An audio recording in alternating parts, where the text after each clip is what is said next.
Okay, good afternoon. We'll be doing today's press conference in 3 parts with a Sunday section at the end for the game on Sunday. If you'd like a question, please raise your hand. We'll start with the broadcast section and with Sky Sports and Gary Cottrell. Thanks, Adrian. Hi, Graham. Hi, Gary. Can we get the news on Ben, please? Yeah, he's going to go for a scan later on this afternoon, so we'll find out how he is then. Update tomorrow. He feels okay, but obviously aware of the injury, and we need to let the swelling settle down, and hence the delay with the scan. But we'll know more after that. I mean, you know about injuries, experienced enough to know, not a doctor obviously, and he knows his own body. Does he fear the worst, do you think? Do you fear the worst?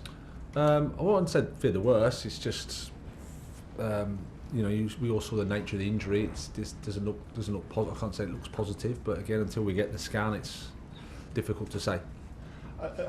And mentally, how is he coping? I'm sure you've spoken to him, having come back from a previous really bad injury.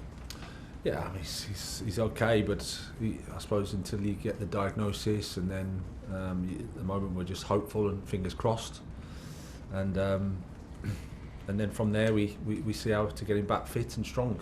And it's disappointing, of course. And his teammates around him, having seen this happen, do you think there's any fear of other players who are looking forward to the World Cup thinking twice before they put in the kind of effort that he put in on Wednesday night? Well, I don't think it's fear. I just think it's part of the challenge. That's how it is. I mean, it's very difficult to play, Premier League football or Champions League football and go at it half-hearted. That's pretty much impossible. And then at the same time, there's a World Cup a couple of weeks away. So it's a tricky position for everybody. Just while we're on injuries, is there any update from Dubai at all? No updates. So a big game, if selected, for Pierre-Emerick Aubameyang. Yeah, it's a big game. It's a it's a London derby. It's two good teams, I think. Arsenal are doing really well. Obviously, the history makes it an interesting one for Auba, but the past is the past as far as we're concerned. We're just looking forward to the game and trying to play well.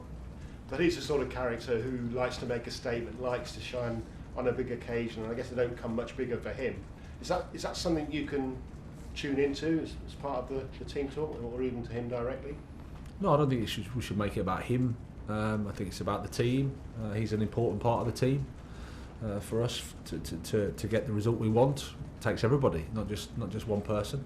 But I understand the headlines or the interest is around him because it's Arsenal and there's a narrative around that. That's fine. Nothing we can do about that. It's just to say, as a team, as a group, we have to play well ourselves. Last one, Gary. Do you sense he feels he's got something to prove? No, I don't think so. I think he's looking forward to the game, excited for it. He's been pretty normal, I would say, from what I've seen. He's quite a quiet guy, but I'm sure he'll come match day. He'll be determined. Thanks, Gary. Alice, PLP. Thank you. Hi, Graham. Hi. As you say, a big game to come this weekend against Arsenal. After your last league outing, you said that you felt that your players failed to match the intensity of Brighton at times. With that in mind, given you're coming up against the league leaders, how important is matching or even bettering Arsenal's intensity going to be for a positive result at Stamford Bridge on Sunday? Very. I think if you don't do that in any game, it's a challenge for us. It was I would say a unique situation the weekend, and now we have to learn from that and be ready for, like I said, a London derby. It's a special game. It's an exciting game. We have to be ready to play the football that can get us a result. Yeah, we've been hearing plenty of talk about the fairly congested fixture list leading up to the World Cup. You yourselves played on Wednesday night, Arsenal in Europa League action on Thursday night. Given that, how beneficial is that extra 24 hours of preparation time and recovery time, I guess, going to be for your players leading into Sunday? Yeah, the fact that we've all been playing so much, it's almost like rearranging the deck chairs on the Titanic to a certain extent. It's not that, I don't think it's that big a deal, but it's helpful in a way. It's an extra 24 hours. We take what we can at this part of the season. So I don't think it has any impact on anything. We're all used to the quick turnaround. We're all used to short space in between games. but any time you have to use it well. You've lost only one of your 11 games since joining the club, but I know you said recently the fact that you're only 90 minutes away from a crisis, given the calibre and the size of a club in Chelsea perspective, of course, key, but would the flip side be that you're only 90 minutes away from reminding people, if they need reminding, of your top 4 credentials and even title hopes? Well, it's the glass is half full or half empty, and you know the job, we know the noise. We're disappointed at the weekend because we didn't play well and we lost the game. So then, you know, it's all about the response. It's all about doing better. The boys have done that really well. Good performance against Zagreb, trained well. So we have to take that into Arsenal. It's as I said before, tough game, but an exciting game. Yeah, very exciting. You currently sit 3 points off Newcastle in 4. You play them, of course, next weekend in your final game before the World Cup. How key will entering the winter break be in the top 4 if you can be? Well, that's what we'll try to do, absolutely. I mean, as you said, we've got a big week, 2 big games in the league, and then a cup match in between, so a massive week for us, exciting week. So we have to just focus on the next one. To be honest, with the greatest respect to Newcastle, we just focus on Arsenal, don't think about anything else, just focus on that game, try our best to win. You need to compete, you need to do everything you can to win the football match, but that's what we'll try to do. Last one, Alice, please. Yeah, finally from me then. You're almost 2 months into your role here at Chelsea. How do you assess the job you've done so far and how things are going? How would I assess?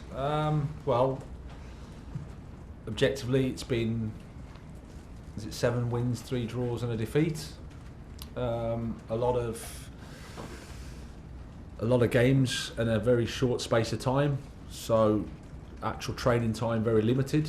Getting to know the players all the time. Really happy with the response in terms of how the group's been. Understanding them more and more. Performance-wise, we can do more and we can improve, and that's exciting. But at the same time, when you understand the mess of the fixtures and the injuries that you have as well along the way, and all the challenges that it all brings, we've done okay, but room to improve, I would say. All the best for Sunday. Thank you. Andy, BBC. Graham, Arsenal had the disappointment at the end of last season, missing out on the Champions League. What have you made of what Mikel's done to push them on to get them off to such a great start, leading the league? Well, they've recruited well, I think, in the summer. Zinchenko and Jesus, two good players that know what it's like to win. So they've recruited well, and they've also carried on their idea. You know, I think it's a really good example of how success can come. He's had to face some pressure, I think, from the outside. The club has stayed supportive and they've stuck with their ideas. The younger players have got more game time, so become more experienced. And as I've said before, generally the coaching process gets better the more you're working. So a combination of hard work, I'm pretty sure, from their perspective, sticking with their ideas, support from around, and good recruitment. Chelsea have had a strong record against Arsenal, particularly at home over the last 10 years or so. I mean, do you feel any pressure to keep that going from the fans and the club? Well, I think recently it hasn't gone so well, unless I'm mistaken. So we have to do better there. That's for sure. It's as I said before, London derby. Anything can happen in the game. It's that type of occasion. But we want to be positive. We want to play well. We want to be on the front foot. We want to get the crowd involved in the game because they're our 12th player. I think it's important for us. And Raheem Sterling's played virtually every game for you. What have you made of how he's settled for Chelsea and how he's performed for you? Yeah, I think it's been a difficult time for everybody, if we're being honest, because there's been change and there's been disruption in that regard. So it isn't easy to hit absolute top form. As I said, loads of games, few injuries to key players, so the team is a bit having to recalibrate itself. But in the end, he's been a part of what we've tried to do here, and he's been part of the results that we've had. And like us all, we can improve. But again, I don't like to zoom into individuals at this stage because I think it's more of a collective challenge for us, and that's something that I'm responsible for. Last one, Andy. And do players get over a result like the Brighton one pretty quickly, or do you tend to need a match to get that out of the system? I know you had the one in the midweek, but for the players that didn't play, has it been something in training this week that you've seen a reaction from them, the sort of pain that they felt from that? Yeah, I think so. I mean, it was a defeat we didn't like and didn't enjoy, and it'd be strange if we did. So they've responded well. Their performance against Zagreb, I think, was a solid one and a professional one, and had intensity, had enthusiasm, and everybody's trained well. Everybody's been responsible, as I've said all along. That's the impression I have of the group. Really honest and responsible group. So we're looking forward to the game. Looking forward to taking a little bit more pain away. Okay, last two in this section, Dom and then Adam to finish. Dom. Yeah, sorry, it's a bit general, this question, but by the time you kick off on Sunday, Manchester City could well be back top of the Premier League. I just wonder what you need to do as a club to bridge the gap between Chelsea and Manchester City as the dominant force of the last 4 or 5 years.